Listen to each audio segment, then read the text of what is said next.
आपने परिवर्तित बजट 2024-25 पर मुझे बोलने के लिए समय दिया है, मैं आपका आभारी हूं।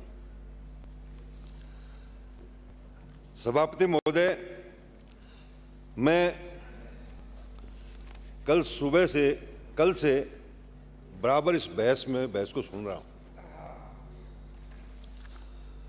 और मुझे बड़ा दुख हुआ है, मुझे बड़ा अफसोस हुआ है कि हमारा बजट पेश हुआ, पूरे राजस्थान की जनता आस लगाए बैठी थी कि हमारे लिए बजट आएगा। बजट आया, बजट पे बहस शुरू हुई, लेकिन मैं कहना चाहता हूं कि बजट का बहस का जो स्तर है वो स्तर सही नहीं है। पूरा राजस्थान, आप चुप रहिए महाराज,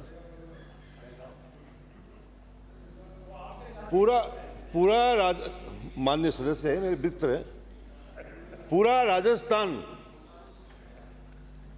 राजस्थान आपको देख रहा है, इस बहस को सुन रहा है और आपने बहस बजट पे हो रही है, चर्चा बजट पे हो रही है।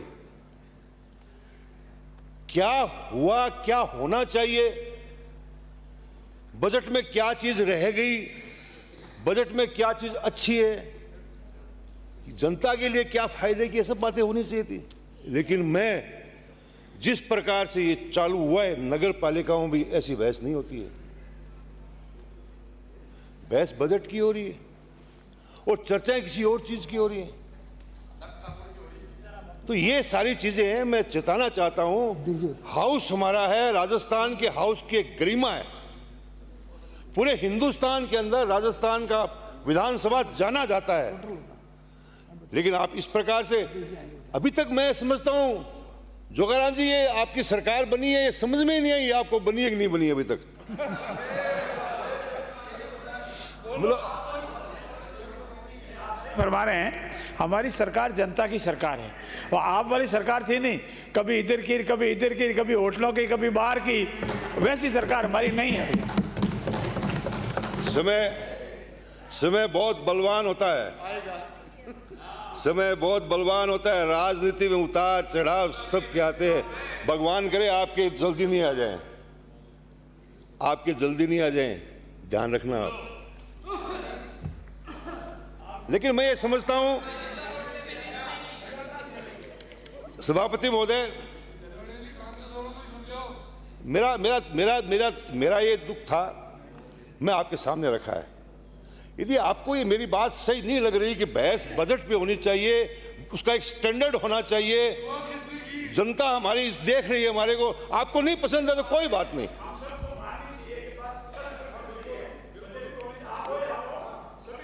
करें, बिल्कुल सही फरमा रहे हैं। बस सभापति महोदय, मैं बैठा बैठा ये महसूस कर रहा था कि यदि राज्यपाल का अभिभाषण होता, राज्यपाल महोदय का, तो जो बातें अब जो हो रही हैं, राजनीतिक बातें, जो बजट के अलावा बातें हो रही हैं, वो सारी बातें उसके अंदर आ जाती। लेकिन पता नहीं किस सलाहकार के सलाह में आकर के आपने जो राज्यपाल महोदय का अभिभाषण नहीं कराया। आप कराते तो राजस्थान की जनता को इसका लाभ मिलता। राज्यपाल का भाषण तो नहीं कराया, लेकिन मैं लंबे समय से काम कर रहा हूं और केंद्र से पहले बजट पेश करना कर सकते हैं, हमारा अधिकार है। लेकिन अच्छा होता, आपके लिए अच्छा होता, प्रदेश के लिए अच्छा होता, हम सब के लिए अच्छा होता यदि केंद्र सरकार के बजट के बाद हमारा बजट रखा जाता। आज हमारा शेयर क्या होगा? आज कोई बता सकता है खड़ा होकर के हमारा शेयर क्या होगा? कोई नहीं बता सकता। इसलिए यदि बाद में रखा जाता, हम सब फायदे की बात होती। सभापति महोदय, सरकार ने जो बजट रखा है बहुत लंबा समय लिया, 3 घंटे तक हम बैठे रहे और 3 घंटे तक सुनते रहे। अच्छी बात है, लंबा भाषण पढ़ा आपने, लेकिन भाषण में आपने बजट में रखा क्या? आपने 3,34,000 करोड़ का बजट पेश किया और राज्य की आमदनी क्या है? 2,64,000। बाकी कहां से आएंगे? 70 लाख करोड़ रुपए आपको, 70,000 करोड़ रुपए आपको कर्ज लेना पड़ेगा। अब आप कर्ज की बात कर रहे थे कि उस सरकार ने डबो दिया, उस सरकार ने डबो दिया, तो ये 70,000 करोड़ रुपए कहां से लेंगे आप? कैसे लेंगे आप? आपने कहीं इसका स्पष्ट उल्लेख किया कि यहां से बजट लेंगे? नहीं किया। मैं कह रहा हूं, आप भी संसद में रहे हुए माननीय सदस्य, मैं भी आपके साथ एमपी रहा हूं। हमारी सालाना आमदनी क्या है? हमारे कर्ज की और आमदनी का रेशो क्या है? ये समझना पड़ेगा। आरबीआई ने नोटिस दे रखा है आपको, राजस्थान को आरबीआई ने नोटिस दे रखा है। ये कब ब्लैक लिस्टेड कर देगा आपको? आपको पता नहीं चलेगा इसका। वाह वाह वाह वाह वाह वाह, क्या बात है, क्या बात है, क्या घोषणाओं का अंबार लगा दिया आपने, घोषणाओं का अंबार लगा दिया। ये घोषणाओं वाली सरकार जानी जाएगी।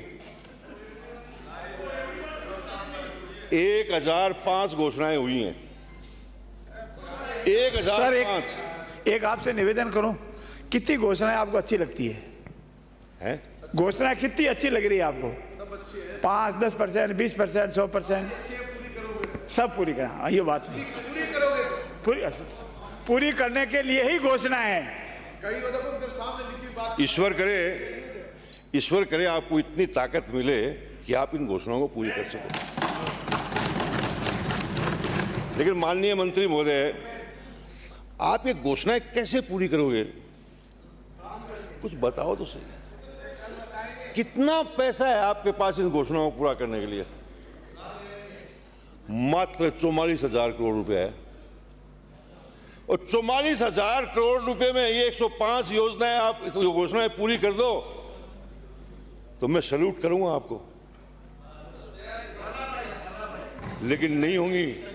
ये घोषणाएं थोथी साबित होंगी। मैं आज कह रहा हूं आपको, थोथी घोषणा होंगी ये। अरे घोषणाओं का अंबार लगा दिया, पैसा है नहीं आपके पास में, कहां से पूरी करोगे आप? वैसे आपका कसूर नहीं है, आप जुमलेबाजी में माहिर हैं,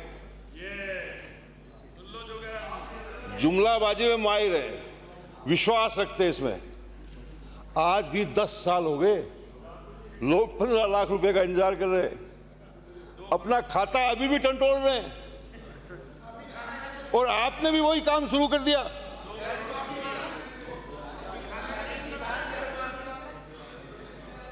अब आप देखिए, आप बार बार प्रधानमंत्री जी का नाम ले रहे हैं। मैं सोच रहा था कि हमारे मुख्यमंत्री जी बैठे हैं, कितने भले आदमी हैं। मैं बजाता हूं ताली, भले आदमी।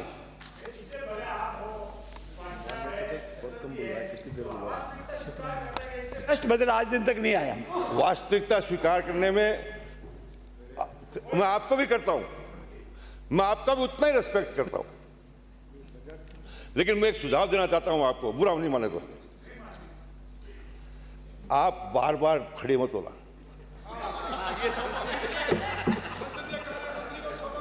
देखिए, मैं हिंदुस्तान की तीनों संस्थाओं में रहा हूं, सदनों में रहा हूं। बीच में बार बार उठना मैं समझता हूं अच्छे पॉलिटिशियन की पहचान नहीं है। और मैं आपको इतना अच्छा मानता हूं, मुझे दुख होता है कि बार बार क्यों खड़े हो रहे हैं। तो मेरा ये सुझाव है, मैं इसको पूरा नहीं मत मानना, मेरा मन है, मैंने बोल दिया ऐसा। लेकिन जब बार बार प्रधानमंत्री जी का नाम बोल रहे थे तो बीच में कभी कभी मुख्यमंत्री जी का भी नाम आ रहा था, तो मैं समझ रहा कि कभी कभी दबाव में मुख्यमंत्री जी को भी याद तो किया जा रहा है, याद तो किया जा रहा है। बहुत अच्छी बात की। लेकिन मैं एक बात पूछना चाहता हूं आपसे। पार्लियामेंट का चुनाव हुआ, आपने राजस्थान का नजारा देखा,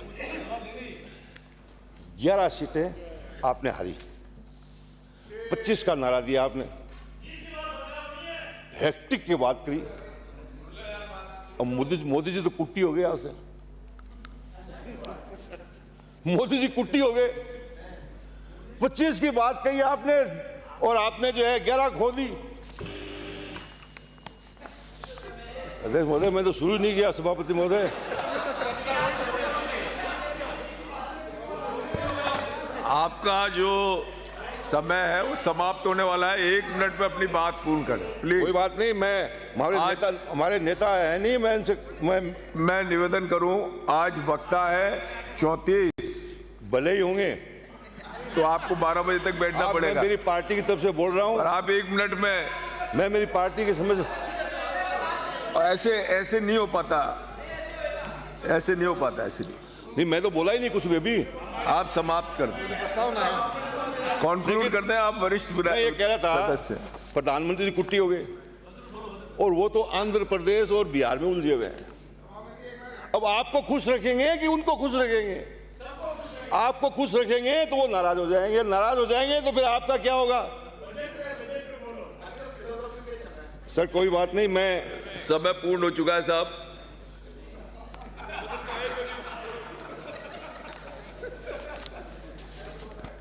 ये मेरी पार्टी का है। समय बंटवारा जो इसमें लिखा हुआ है, आपके कहने से नहीं, ये जो समय इसमें लिखा हुआ है, हाँ तो कम करा दो आप। मेरे को आधा घंटे के लिए बोला गया है, मेरे को आधा घंटे के लिए बोला गया है। लंबी लकड़ियां नहीं है। वो तो मैं अभी बात कर रहा था कि नौजवानों पे बात चल रही थी, मैं भी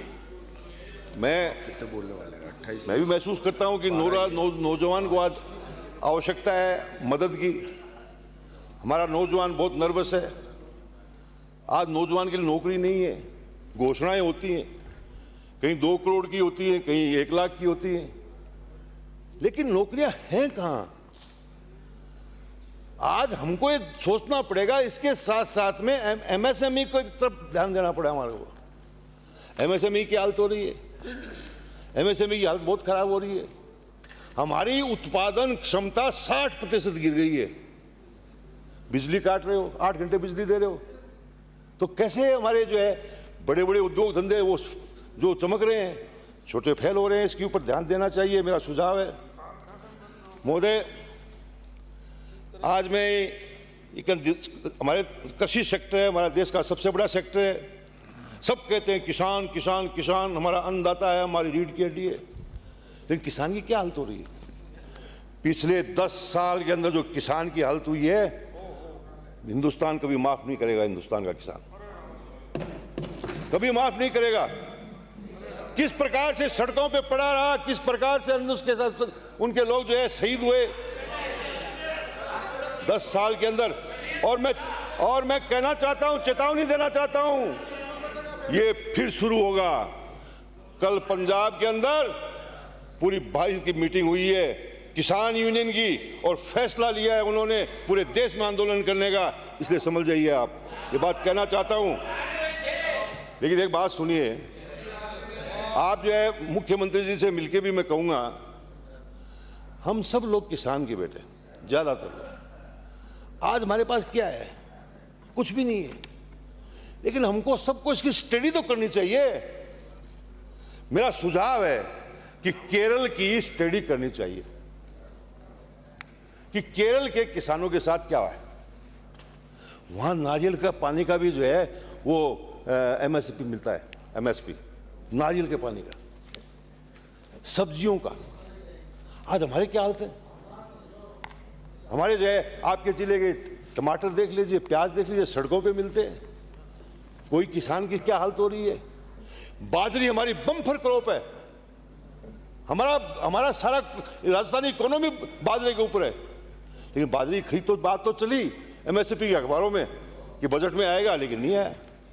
लेकिन विचार करना चाहिए इसके ऊपर विचार करना चाहिए। मैं समझता हूं कि आप जरूर करेंगे। 1,45,000 किसानों की आपने कृषि कनेक्शन देने की बात की है, एकदम हास्यास्पद लग रही है। अरे बिजली कंपनियों के इंफ्रास्ट्रक्चर के लिए पैसा कहां है आपके पास? क्या हालत है कंपनियों की? अरे तार के लिए बोलते हैं, पोल के लिए बोलते हैं, तो वो नहीं है। ये हालात हैं, ये सोचने की जरूरत है। आपने 33,000 जो थर्मल पावर की बात कही है, 3300 मेगावाट की, कहां से पूरा करोगे आप? आपका एग्जिस्टिंग जो थर्मल पावर है उसके लिए कोयला नहीं है आपके पास में, उसके लिए कोयला नहीं मिलेगा। मैं गारंटी कैसे कह सकता हूं कि ये कभी पूरा नहीं होने वाला नहीं है।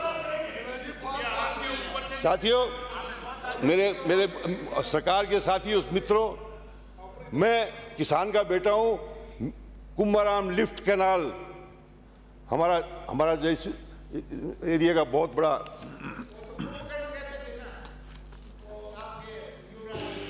देखिए, आपने जो है साहब आपने जो है कुंभाराम लिफ्ट कैनाल के लिए 200 करोड़ रुपए दिए। उसकी डिग्गियों के इसके लिए मैं धन्यवाद देना चाहता हूं। मेरी मांग थी, मेरी पुरानी मांग है वो, इसलिए कि मैंने 20,000 हेक्टेयर जमीन पिछले 5 सालों के अंदर किसान को जो है 20,000 हेक्टेयर जमीन की नहर बना के दी है। 120 किलोमीटर राजस्थान में कहीं नहीं हुई होगी, लेकिन तारानगर के अंदर 120 किलोमीटर नहर बनाई है। आज जो है, लेकिन मैं कहना चाहता हूं, लेकिन मंत्री जी, पिछले बजट में 100 करोड़ रुपए इसी काम के लिए सैंक्शन हुए थे, एक पैसा भी नहीं लगा। अब नहीं, अभी पिछले बजट में, अब हाँ तो 7-6 महीने तो हो गए, 6 महीने तो हो गए। मैं मेरी सरकार की, आपकी सरकार की बात नहीं करता, मैं किसान की बात कर रहा हूं कि किसान के लिए 100 करोड़ रुपए मंजूर हुए, वो एक पैसा नहीं लगा। अब 200 करोड़ रुपए मंजूर हुए। इसलिए मेरा निवेदन है कि आप इसको बहुत सीरियस लेकर के आप जो इस किसान के लिए पैसा खर्च करवाइए। मैं उम्मीद करता हूं आपसे। मैं बहुत दुखी हूं कि 2005 में आपका राज था और हमारी इस कुंभाराम लिफ्ट कैनाल का रकबा काट दिया आपने सिंचित एरिया का। किसानों के पेट पे, नौजवानों के पेट पे लात मारी। मैं धन्यवाद देना चाहता हूं अशोक गहलोत को कि मेरे कहने के ऊपर 20,000 हेक्टेयर जमीन उन्होंने पहले बजट में घोषणा कर दी और उसको पूरे भी कर दिया, और वो पूर्ण होने के ऊपर है। आज सरदार सर, आपके तारानगर, राजगढ़ के किसानों जिनकी सिंचित जमीन का रकबा काट दिया, ये सरदार सर के एमएलए, ये राजगढ़ के एमएलए, ये दोनों मेरे मतदाता है। इन दोनों का काम मेरे विधानसभा क्षेत्र में है। आज सरदार सर तारानगर, राजगढ़ के गांव किसानों की जमीन कट गई। तारानगर के वोटर बनेंगे, तारानगर के वोटर बनेंगे तभी हम एमएलए बन सकते हैं वहां से। इसलिए मैं सरकार से मांग करता हूं कि 20,000 हेक्टेयर रकबा पिछली सरकार ने जो है सिंचित किया। यदि आप किसानों के सच्चे साथी हो तो 20,000 की घोषणा करवा दो यहां पर, और 20,000 की और घोषणा करवा दो। और मैं मांग करता हूं, बिराजन साहब, अब देखिए, देखो एक बात मैं कहना नहीं छोड़ूंगा, चाहे मुझे कितना ही कहना पड़े। बिजली पानी की हालात बहुत बुरे हैं। इतना बुरा हाल है, पिछले 2 महीने के अंदर जो हालात हुए कि गरीबों के, किसानों के, गांव में रहने वाले और छोटे छोटे शहरों में रहने वाले लोगों के, आपके, मैं मंत्री जी आपको ईमानदारी से कहना चाहता हूं, मेरे पास में ऐसे ऐसे फोन हैं कि विधायक जी, बच्चा छोटा है 4 दिन का, बिजली नहीं है, मर रहे हैं बच्चे, श्री फूल सिंह ऐसे हालात हो रहे हैं। ऐसे ही हालात पानी के हैं, ऐसे हालात पीने के पानी के हैं। आप सुधारिए इसको, आप सुधारिए। माननीय सभापति महोदय, एक मिनट, मैंने जो राज्य है सदस्य, प्लीज। मैंने जीएसएस की मांग की थी, वो आपने पूरी की, मैं धन्यवाद देता हूं। अंकित 132 नहीं होगा। के